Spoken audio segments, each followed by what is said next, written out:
السلام علیکم ورحمۃ اللہ وبرکاتہ۔ بسم اللہ والصلاۃ والسلام علی رسول اللہ، اما بعد۔ ہمارے ہاں معاشرے کے اندر خاص طور پہ مسلمان سوسائٹی میں چونکہ ہم رہتے ہیں، ہم لوگ دیکھتے ہیں کہ جب بھی ہمارے محلے میں، ہمارے علاقے میں، ہماری برادری کے اندر کوئی ہمارا عزیز، کوئی ہمارا دوست دنیا کو چھوڑ کے چلا جاتا ہے، وہ اس دنیا سے رخصت ہو جاتا ہے، وفات پا جاتا ہے، انتقال کر جاتا ہے، تو ہم لوگ جب اس کا جنازہ ادا کرنے کے لیے جاتے ہیں یا پھر اس کے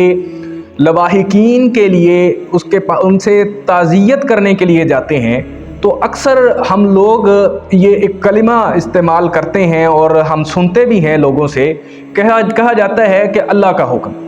عام طور پر ہمارے معاشرے میں یہ لفظ ادا کیا جاتا ہے کہ اللہ کا حکم۔ ہم سمجھتے ہیں کہ ہم نے یہ لفظ ادا کر کے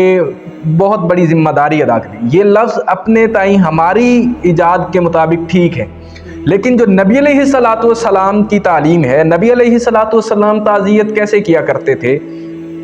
جب کوئی وفات پاتا تھا تو نبی علیہ الصلوۃ والسلام کے کلمات یہ ہوا کرتے تھے کہ ان للہ ما اخذ ولہ ما اعطى وکل شیء عندہ باجل مسمى۔ تو ہمیں بھی ایز اے مسلمان، بطور مسلمان، ہمیں وہ کلمات ادا کرنے چاہیے جو نبی علیہ الصلوۃ والسلام کی سیرت طیبہ ہیں، جو نبی علیہ الصلوۃ والسلام کا شیوا تھا، چونکہ ہم نے نبی علیہ الصلوۃ والسلام سے زندگی گزارنے کا طریقہ سیکھنا ہے، تو ہماری زندگی کا ہر ایک پہلو ایسا ہونا چاہیے جیسا رسول اللہ صلی اللہ علیہ وسلم کا تھا۔ اللہ ہمیں سمجھنے کی توفیق عطا فرمائے۔